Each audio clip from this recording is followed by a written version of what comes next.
রাসূল আকরাম সাল্লাল্লাহু আলাইহি ওয়াসাল্লামকে নিজের জীবনের থেকে বেশি ভালোবাসতেন।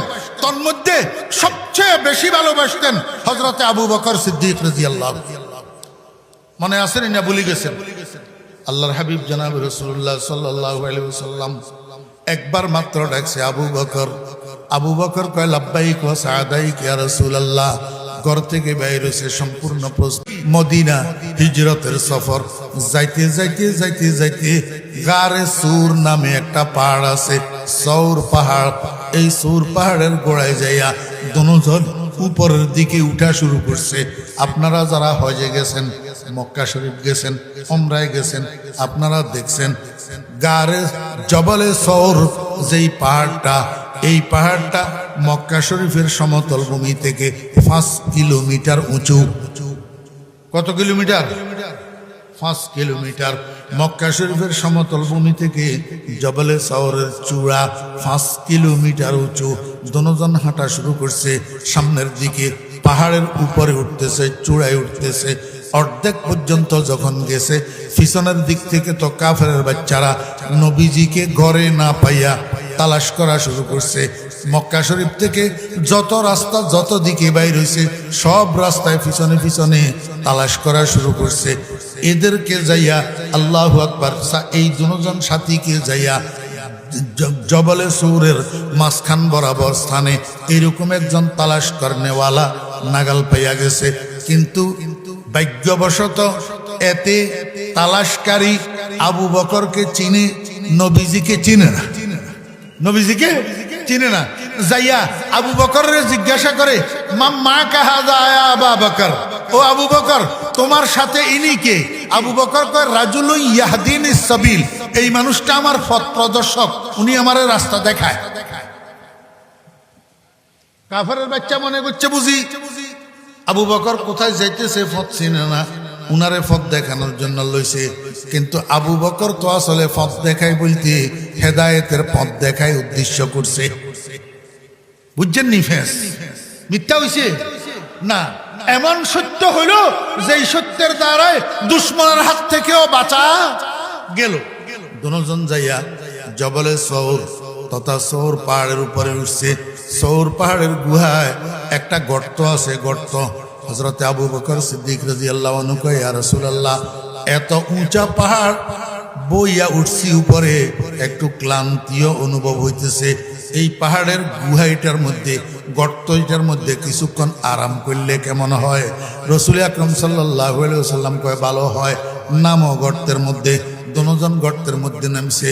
আমার ভাইয়েরা, মাকড়সা কতগুলা কোন দিক থেকে আসি, গর্তের মুখের মধ্যে জাল বনে দিছে, যাতে কেউ বাইরের থেকে যদি আসে মনে করে এই গর্তে কেউ নাই।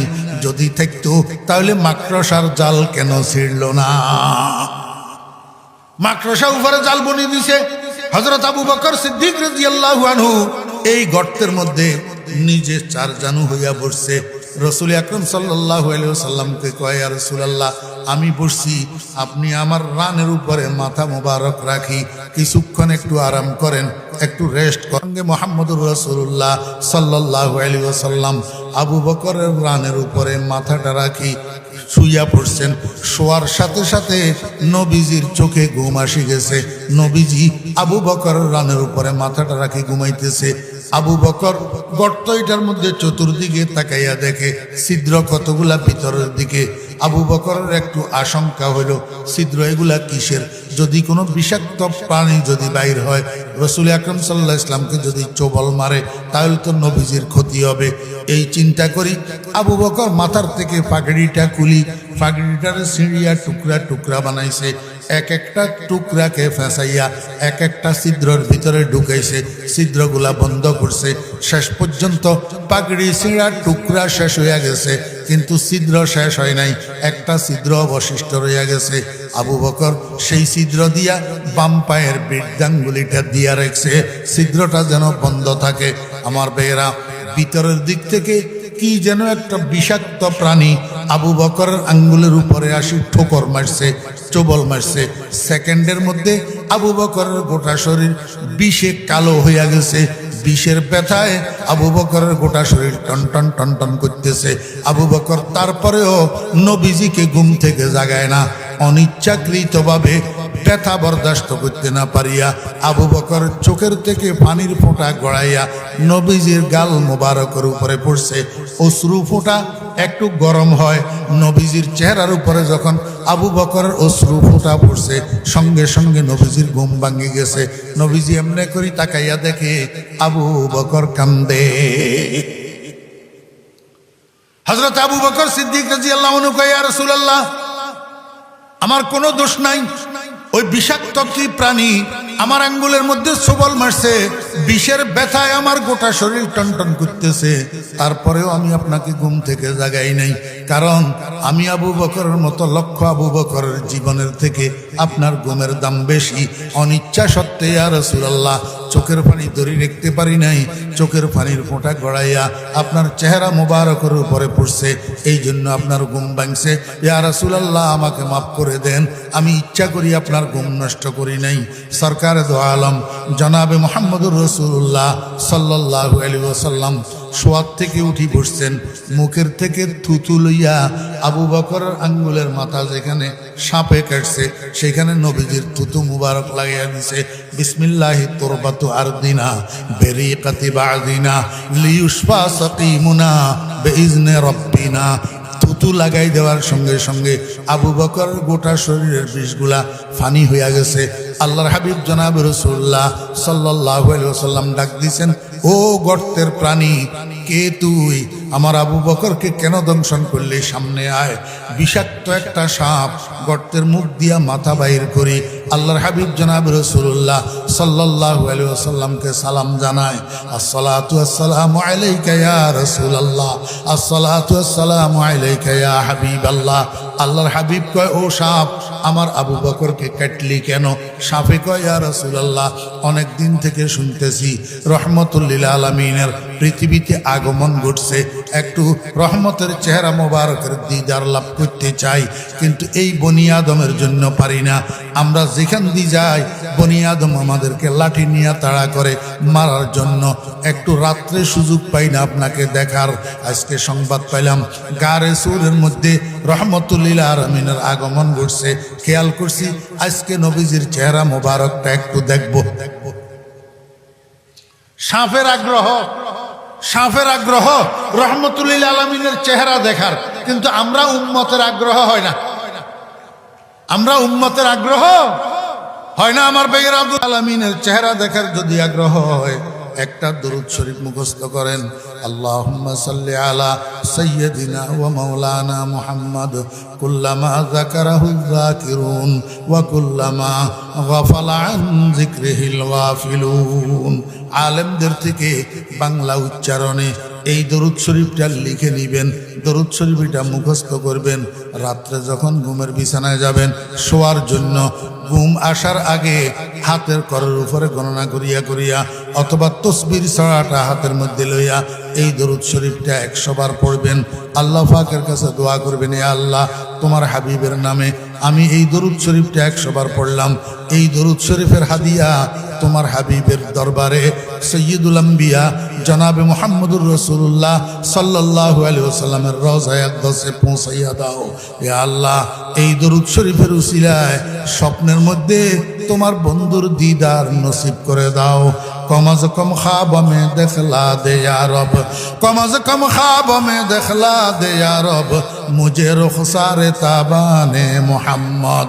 এইভাবে ও বেরা দোস্ত আবাব 40 দিন করেন এই আমলটা, 40 দিন ইনশাআল্লাহুল আজিজ। আমাদের আকাবেরিনদের নুসখা, আমাদের আকাবেরিনদের ফলসফা, আমাদের আকাবেরিনদের প্রেসক্রিপশন কখনো বিথা যায় না। হযরত উলামায়ে কেরাম সব কিছু আপনাদের সামনে পণ্ডিতি করে না, কিছু নিজের অভিজ্ঞতার থেকেও বলে। আল্লাহর উপরে ভরসা করি, নবীর মহব্বতটা অন্তরের মধ্যে নিয়া দিলাম দরজল ফেলায় লাবন ওয়াকারে আশকে মজনুকুন কে আশক রাজিয়া দারদ মকালাতে খরদ মন্দি।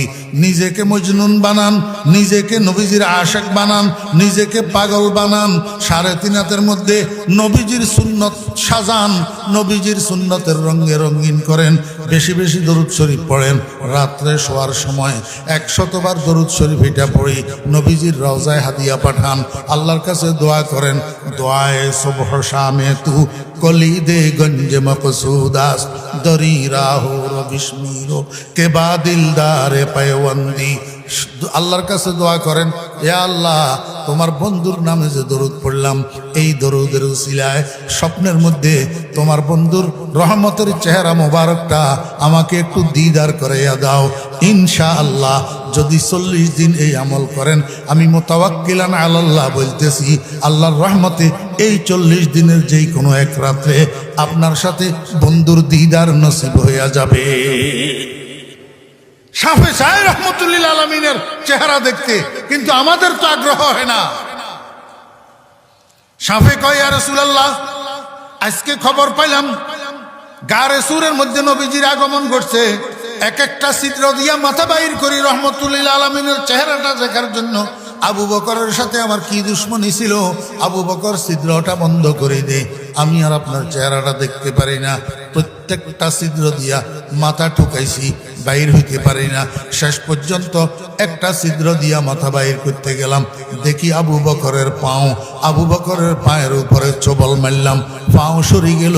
আর আমি রহমতুল্লিল আলমিনের দিদার নসিব হইল, আল্লাহর হাবিবের দিদার লাভ করলাম। ইয়া রাসূলুল্লাহ, অন্য কোনো উদ্দেশ্য ছিল না। আমার ভাইয়েরা, দোস্ত আহবাব, আমি আপনাদেরকে বুঝাতে চেয়েছিলাম যে সমস্ত দুনিয়ার মানুষের মহব্বত যদি একত্রিত করা হয়, একজন সাহাবীর মহব্বতের সমান হবে না। সারা দুনিয়ার অলি, আবদাল, গাউস, কুতুব, সারা দুনিয়ার মুহাদ্দিস, মুফতি, ইমাম, সবের এক পাল্লায় উঠাই দেওয়া হয়, নবীজির আদনা একজন সাহাবীর পায়ের তালুর দুলা যদি এক পাল্লায় উঠাই দেওয়া হয়, সারা দুনিয়ার অলি আবদাল মিলিয়া একজন সাহাবীর পায়ের তালুর দুলার সমান হবে না। 100,000 শিবলিও সদহা জুনায়েদ, 100,000 শিবলিও সদহা জুনায়েদ, খাকে পায়ে বুহুরায়রা কায়রো সদ। ও আখেরি জমানার মুসলমানের যুবকেরা, আখেরি জমানার মুসলমানের তরুণেরা, কিশোররা, তুমি স্কুল, কলেজ, ইউনিভার্সিটিতে পড়ো, মাদ্রাসায় পড়ো, কোনো রাজনৈতিক দলের সাথে রাজনীতি করো, রাজনৈতিক দলের কর্মী হিসাবে আসো, আমি তোমাকে অনুরোধ করে বলবো, দুনিয়ার মানুষ আমাকে একজন আলেম বলেন, নগণ্য হইলেও আলেম বলে, আলেম হিসাবে চিনে। আমি হাদিস শরীফের মধ্যে নবীজির সাহাবীদের মানাকে পড়াইছি 1 বছর সেহাসিক্তার মধ্যে দাওরায়ে হাদিসের বছর পড়ছি। 15 বছর বুখারী শরীফ সামনে নিয়া ছাত্রদের সামনে আল্লাহ পাক আমাকে বসার তৌফিক দিয়েছেন। এই 15 বছর আমি মানাকিবে আসহাবে রাসূল ছাত্রদেরকে পড়াইছি। আল্লাহর হাবিব বলেন, আমার উম্মতের আলেমেরা, তোমরা যখন দেখবা সমাজের মধ্যে ফিতনা চড়াইতেছে, বেদাত চড়াইতেছে, এই আমার সাহাবীদেরকে দুনিয়ার মানুষ গালাগালি করতেছে, কটূক্তি করতেছে, সমালোচনা করতেছে, এই সময়ের মধ্যে তোমরা আলেমেরা আমার সাহাবীদের মান মর্যাদা, আমার সাহাবীদের সম্মান, আমার সাহাবীদের ফজিলত সর্বসাধারণ মুসলমানের কাছে বর্ণনা করিবা, যাতে সর্বসাধারণ মুসলমানেরা আমার সাহাবীদের মর্যাদা সম্পর্কে জানে, বুঝে। যদি তোমরা আলেমেরা আমার সাহাবীদের মানাকে পড়াইয়া সর্বসাধারণকে এগুলা না বলো, না জানাও, তাহলে তোমাদের উপরে আল্লাহর লানত পড়ুক, ফেরেশতাদের লানত পড়ুক, সমস্ত সাহাবী প্রেমিক মুসলমানদের লানত পড়ুক। ও ভাইয়েরা, ছোট ভাইয়েরা, আমি এখন যদি তোমাদেরকে না বলি, আমি তো নবীজির বদদোয়ার ভাগী হই। আমার জন্য নবীজি বদদোয়া করছেন, আল্লাহর লানত, ফেরেশতাদের লানত, সমস্ত সাহাবী প্রেমিক মানুষের লানত। এই জন্য আমি তোমাদেরকে বলা, খবরদার, খবরদার, কোনো একজন সাহাবী সম্পর্কে অন্তরে বিদ্বেষ পোষণ করবা না। এমনকি হযরতে আমিরে মুআবিয়া রাদিয়াল্লাহু আনহু সম্পর্কেও অন্তরে বিদ্বেষ পোষণ করবা না। আমিরে মুআবিয়া রাদিয়াল্লাহু আনহু সম্পর্কেও অযাচিত ভাষায় অনাকাঙ্ক্ষিত শব্দে কোনো অবস্থায় মুখে আমিরে মুআবিয়া সম্পর্কে কথা বলবা না, কোনো সাহাবীর সমালোচনায় লিপ্ত হইবা না, কোনো সাহাবী সম্পর্কে কটূক্তি ক্রিটিসাইজ করবা না। সাহাবীরা মেয়ারে হক না, এই কথাও তোমার বলার দরকার নাই, কারণ ফেরেশতা কবরের মধ্যে তোমার এইটা জিজ্ঞেস করবে না সাহাবী মেয়ারে হক কিনা, হক কিনা না এটা তোমার বলার দরকার নাই। খবরদার সাহাবায়ে কেরামের সম্পর্কে যদি সাহাবীদের ফজিলতার মর্যাদার সম্মান বর্ণনা করতে পারো করিবা, অন্যথায় অন্যভাবে সাহাবীদের শানে মুখ খুলবা না। যদি সারা দুনিয়াতে বর্তমানে যতগুলা মানুষ আছে সবগুলাকে ফরিদুদ্দিনের মতো বানানো হয়, এরকম শত সহস্র কোটি ফরিদুদ্দিনকে যদি এক পাল্লায় উঠাই দেওয়া হয়, হযরত আমিরে মুআবিয়া রাদিয়াল্লাহু আনহুর একটা পশমের সমান হবে না, একটা পশমের সমান হবে না। আমার ভাইয়েরা, দোস্ত আহবাব, হযরত আমিরে মুআবিয়া রাদিয়াল্লাহু আনহু সাহাবী, উনি নবীজিকে সচক্ষে দেখছেন, নবীজির হাতে কলমা পড়ে ঈমান আনছেন, সেই ঈমানের উপরে মৃত্যুবরণ করছেন। নবীজির ওহীর লেখক ছিলেন হযরত আমিরে মুআবিয়া রাদিয়াল্লাহু আনহু। তুই কে আমিরে মুআবিয়া সম্পর্কে ভালো মন্দ বলা? আমার ভাইয়েরা, দোস্ত আহবাব, আল্লাহ পাক রব্বুল আলামিন বলেন সানিয়াসনাইন, দুইজনের দ্বিতীয় জন। এবার বুঝে থাকলে বলুন না, দুইজনের দ্বিতীয় জন, দুইজন কে কে? রাসূল আকরাম সাল্লাল্লাহু আলাইহি ওয়াসাল্লাম আর আবু বকর কোথায়? ওই গারে সুরের ভিতর, গারে সুরের ভিতর, জবলে সুরের গুহার মধ্যে দুইজন, একজন রসুল আর একজন রসুলের সাহাবী আবু বকর। আল্লাহ কয় দুইজনের দ্বিতীয় জন। দ্বিতীয় জন বলি আল্লাহ পাকের উদ্দেশ্য মুহাম্মাদুর রাসূলুল্লাহ সাল্লাল্লাহু আলাইহি ওয়াসাল্লাম, দুইজনের দ্বিতীয় জন। ইজ ইয়াকুলু সানিয়াসনাইন ইজ হুমা ফিল গার ইজ ইয়াকুলু লিসাহিবিহি। মাদ্রাসার ছাত্ররা একটু ভালো বুঝবে। ইজ ইয়াকুলু সিগা ওয়াইজ মুযাক্কারে গায়েব, বহাস ইসবাত ফেলে মুজারে মারুফ, জমির ফাইল, জমির ইয়ার মর্জা কি? ইজ ইয়াকুলু জমিরের মর্জা কি? ফাইল আসলে কে? বসনারে ওই সানি, সানি দ্বিতীয় জন। দ্বিতীয় জন কেডা? মুহাম্মাদুর রাসূলুল্লাহ সাল্লাল্লাহু আলাইহি ওয়াসাল্লাম। এই দ্বিতীয় জন যখন বললেন উনার সাথীকে যখন বললেন, কি বললেন? লা তাহজান, ও আবু বকর তুমি পেরেশান হইও না, তুমি টেনশন করিও না।